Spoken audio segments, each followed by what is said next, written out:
Hi, I'm Adrian and I will show you today how I've made this plexus-like effect in thinking particles.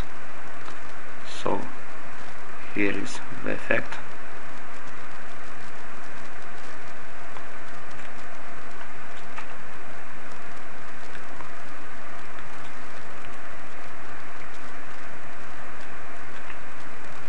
So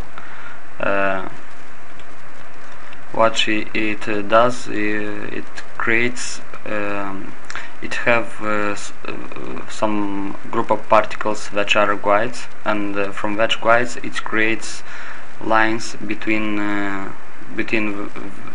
So it depends on some distance, and also it have a fall of opacity. So let's see how I've made this.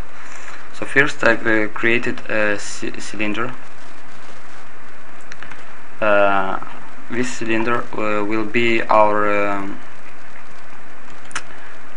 lines, the geometry for our lines, which will be between particles. So it's important that it will be at height of 1, and the pivot will be at the bottom. After that, I've made for it an animated material. So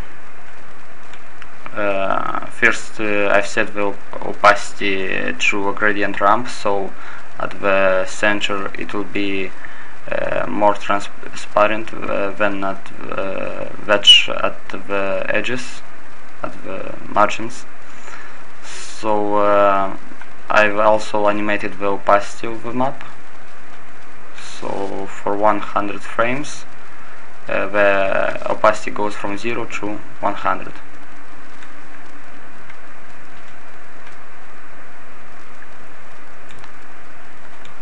Then after that I've created so to create those lines there was two methods to create them. First method will be to iterate on each particle and search their neighborhood, and if they're at certain distance, then I'll store them in a memory operator or a reference, and then they will just follow those particles. But this method is not so good, because you need to check every frame if it's in set range at a certain radius, and you need to recalculate the references, and there can be other problems too. So another method that I've created, so that is working good, and it's easy to manipulate, is to create those lines at each frame. So how it's working? First you need to have some guides. So those guides are particles that you can create how you want. So you can create them from volume position, from surface position, or just emit them. It doesn't matter. So just use your imagination. For the lines, what it does is use a particle path AB, so it uses the same group guide. So at a certain radius or distance, 72, you see here. So it searches the neighborhood particles. So for each neighborhood, I will check. So for each neighborhood, if it is in this distance, we check if the particle ID is greater than the particle ID of B particle is greater than particle ID of A particle.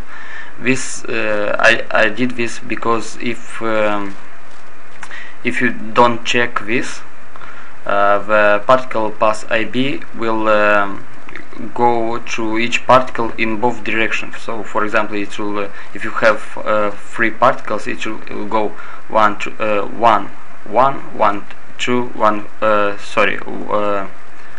1 2 1 3, then 2 1 2 3, then 3 1 3 2. So you see that we have bidirectional pairs. So 1 2 2 1. So to solve this, we need to check the ID if one is greater than other.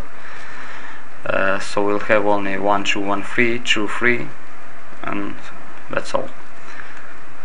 We don't want to create lines in both directions, so it will be the same line but only 2 instances.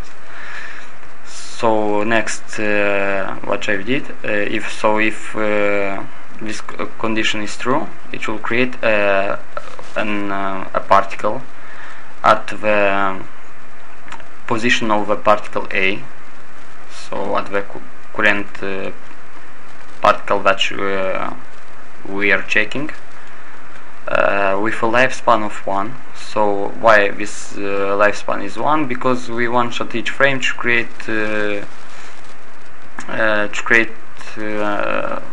lines from beginning.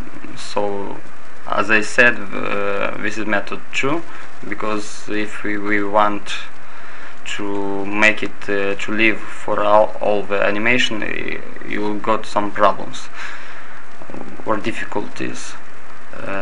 So that's what she does. It creates a pixel shot of 1 particle per call. So when it's called, it will create a particle with lifespan of 1. After that, we set the alignment to the neighbor particle. So alignment is set to particle, and the input of to particle parameter is the B particle. Okay, so also it is triggered on when this expression is true. After that, we also check the distance. We get the distance. We'll use this distance to scale our cylinder based on the distance between the particles. So current particle, neighbor particle. So what it does, it takes the maximum distance that we search, the radius, and we divide our current distance by radius, so we'll get values from 0 to 1.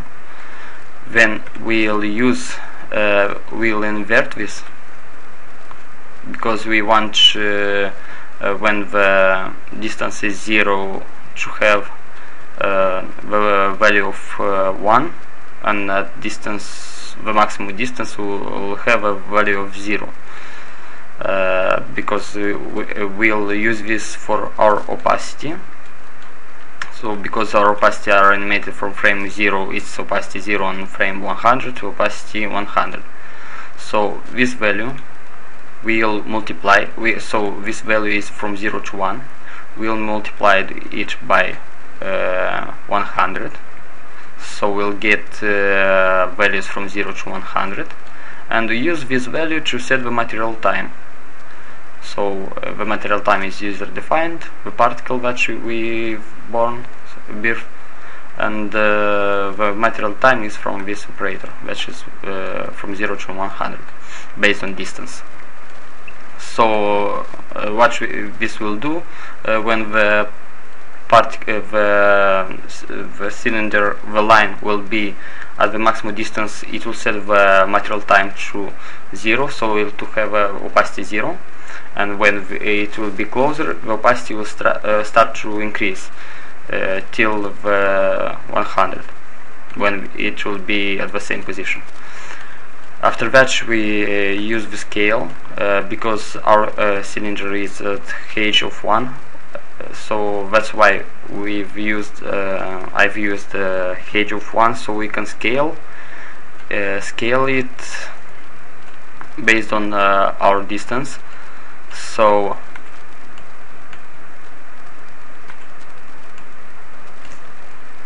this is the x in I scale is taking the parameter from 0 to 1, the inverted 0 to 1 based on distance. This is to do the effect of stretch effect. So when it's stretched at maximum, it will start to minimize its scale on x and I. So for this scale is our h which we want to animate. It will be multiplied based on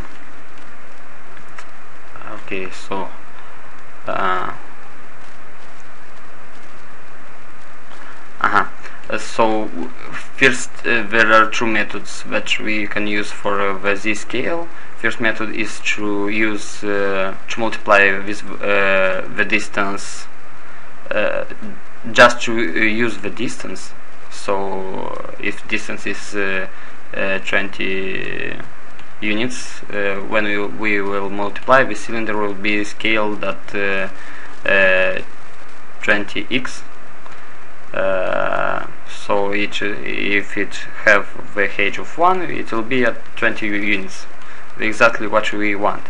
But for this example, I wanted to animate the expansion of a line. So when it first appears, it will be at h of 0, and at each frame it will start to expand till it will get to the desired distance. So for this I've used an expression that we will use the particle age. So based on the particle age, we'll check if the particle age is more than number of frames. The number of frames are how many frames do we need to expand this line from 0 to the maximum distance, so the distance between particles. I've set this to 10 frames. So if the particle age is more than num frames, then output and 1. So it will so the multiplication will be at 1. So if we will multiply the distance with 1, we'll get the same distance. So will be the line will be at the length of the distance between particles. But if the particle age is less than num frames, then we'll use this expression, that is particle age divided by num frames. So we'll get a value from 0 to 1, and we'll get this animation expansion, as you see. Sorry.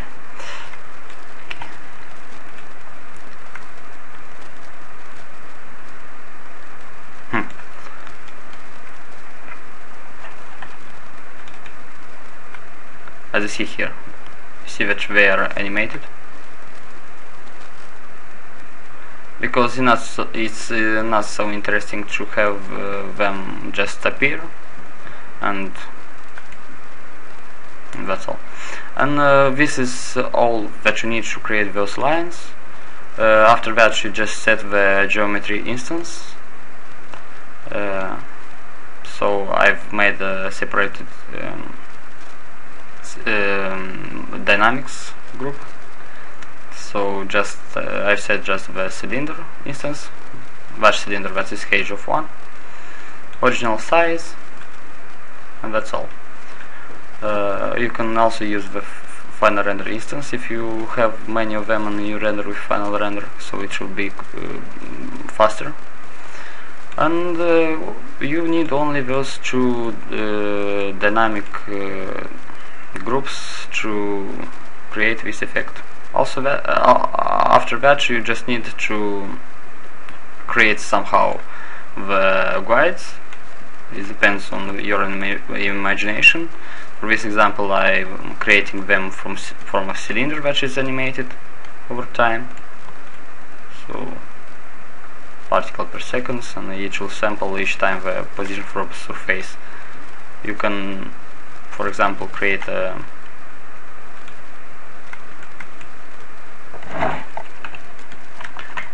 object. Let's say, I don't know, compound, extended primitive, torus node. So you may create those lines from this torus. So to do this, we'll create a new dynamic set. Let's name it to torus guides.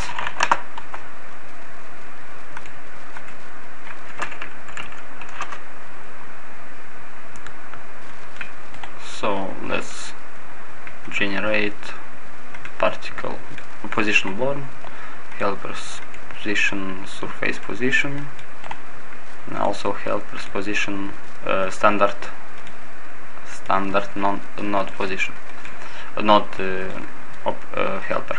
So we will plug the node into node and position into position, and for node we'll use our torus.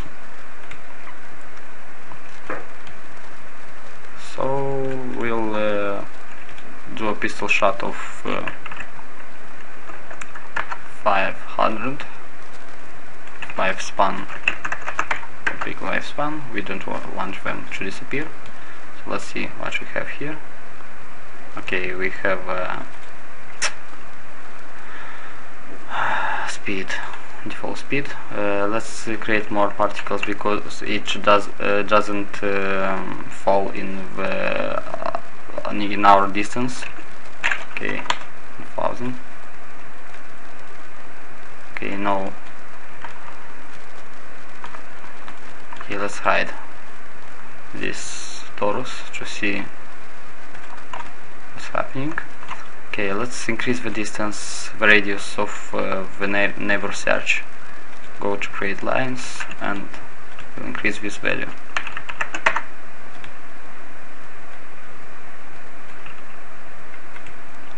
Sorry, I didn't set the group where it will go. It need to be the guides. So we've creating the lines from guides.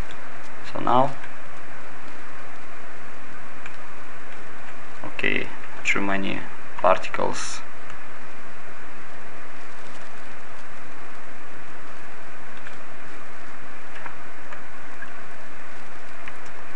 And the distance is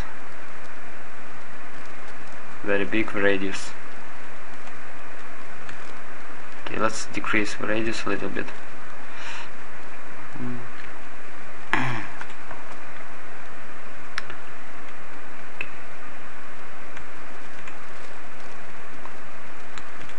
Let's set it to 50.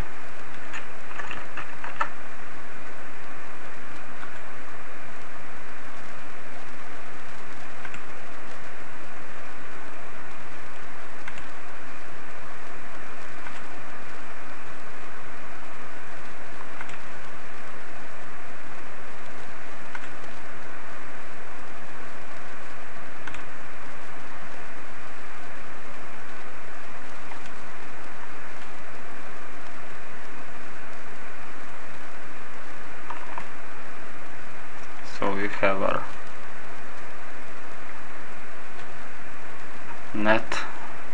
network of lines. So let's try to make something to first we'll decrease the distance also particle count, and for little optimization I'll select this cylinder and I'll set the H segments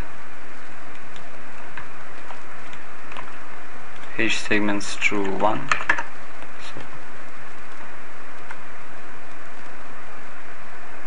Okay.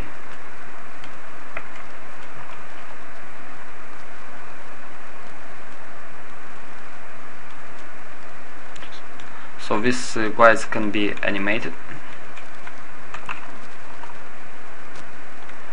Those guides can be animated, and the lines will follow their animation. Also, if they can be deleted or created at different frames, doesn't matter. So that's the big advantage of creating the lines at each frame. Also, if we want for them to not expand over time, but at the first time we can set the number of frames to expand to 1 or to 0. Okay, so they are created instantly. Okay, let's quickly do one more thing. Let's create a wind. Okay, wind, and attach it to particles. Okay, then we'll use a force. Let's create a dynamic force for our guides.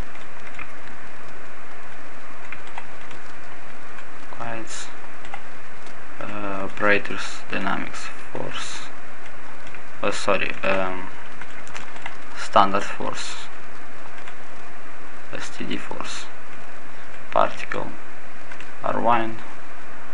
Okay.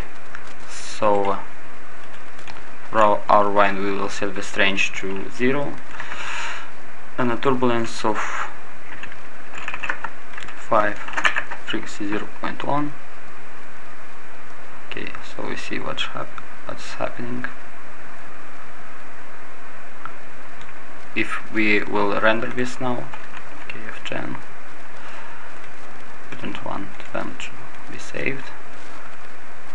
Okay, save this to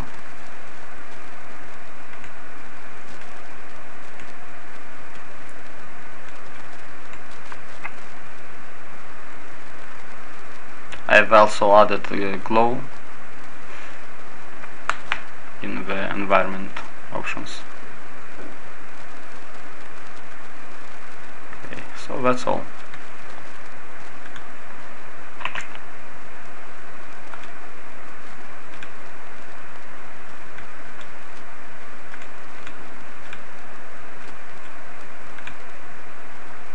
By material D.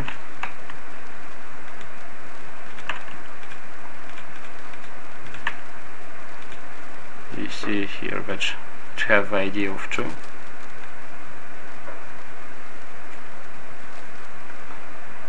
Okay, thank you. Goodbye.